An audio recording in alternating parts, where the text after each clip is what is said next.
स्नेनिल्स art of teaching या चॅनलवरती आपल्या सर्वांचं स्वागत आहे। विद्यार्थी मित्रांनो, पोलीस भरतीच्या संदर्भात हा व्हिडिओ बनवतो आहे। सध्याच्या अपडेटमध्ये एक पत्र फिरतो आहे, 2-3 पत्र आलेले आहेत म्हणून असं व्हिडिओ आपल्याला यूट्यूबला मिळत आहेत।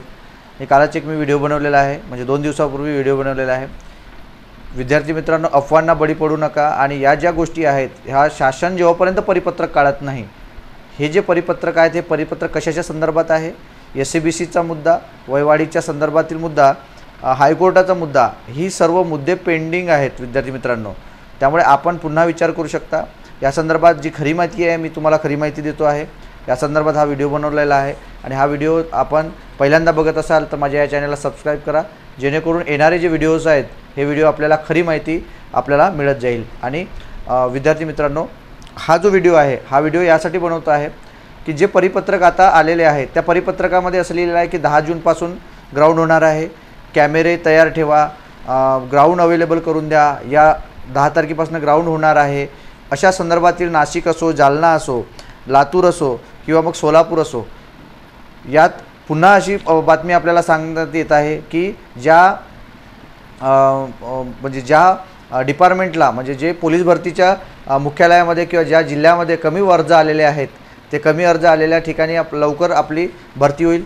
हे ठीक आहे विद्यार्थी मित्रांनो की ज्या ठिकाणी कमी आलेले आहेत अर्ज त्या ठिकाणी भरती लवकर होईल आणि या सर्व गोष्टी निवडणुकीच्या पूर्वी होईल। कारण 20 सप्टेंबरपासून निवडणूक, 20 सप्टेंबरपासून आचारसंहिता लागणार आहे। त्यात आपल्याकडे आता सध्या 3 महिने आहेत आणि 3 महिन्यामध्ये कमी जर जागा असणारे जे काही जिल्हे आहेत त्या ठिकाणची आपल्याला भरती लवकरात लवकर जर शासन जर करायचे ठरवत असेल तर विद्यार्थी मित्रांनो, महत्त्वाचा मुद्दा असा आहे की 10 जून किंवा 6 जूनपासून जर ग्राउंड होत असेल तर आता आपल्याकडे आजची तारीख 3 आहे, मग या 3 दिवसात अजूनपर्यंत विद्यार्थ्यांना कोणतेही परिपत्रक आलेले नाही आहे किंवा विद्यार्थ्यांना कोणतेही मेसेज आलेले नाही आहे किंवा विद्यार्थ्यांकडे कोणतेही हॉल तिकीट संदर्भात अजूनही साईडवरती किंवा महाराष्ट्र शासनाच्या साईडवरती कोणतंही एखादी सूचना आलेली नाही आहे। विद्यार्थी मित्रांनो, हे जे अर्ज आहेत हे डिपार्टमेंटल जी माणसं आहेत, हे डिपार्टमेंटल जी माणसं काम करतात, ही माणसं इकडून तिकडे जे अर्ज पाठवतात त्या संदर्भात हा व्हिडिओ, म्हणजे हे लोक व्हायरल करतात आणि व्हायरल झालेले व्हिडिओ,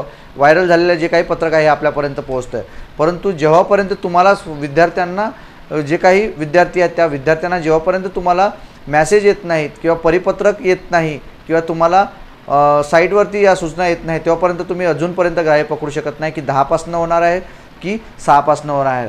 हे डिपार्टमेंटल गोष्टी आहेत की ते त्यांना तयारी करण्यासाठी परिपत्रक पाठवत आहेत किंवा पत्रव्यवहार करत आहेत। विद्यार्थी मित्रांनो, याचा अर्थ असा नाही आहे की भरती ग्राउंड त्याच दिवसापासून होणार आहे। ही खरी माहिती आहे। हे आपण सुजाण आहात, आपण सुज्ञिक आहात, आपण अभ्यासू आहात विद्यार्थी मित्रांनो, आपण पोलीस बनणार आहात, हा याचा आपण जातीने विचार करायला पाहिजे। आणि महत्त्वाचा मुद्दा असा आहे की SCBC बांधव जे आहेत, SCBC बांधवांना सर्वात मोठा मुद्दा जो आहे तो त्यांचा तारणीवर लागलेला आहे। विद्यार्थी मित्रांनो, त्यांचाही फायदा झाला पाहिजे। नंतर वयवाढी संदर्भात जे कोरोनामध्ये आपल्या विद्यार्थ्यांची 2 वर्ष गेलीत, हा सुद्धा मुद्दा महत्त्वाचा मुद्दा आहे की वयवाढसुद्धा होणं गरजेचं आहे विद्यार्थी मित्रांनो।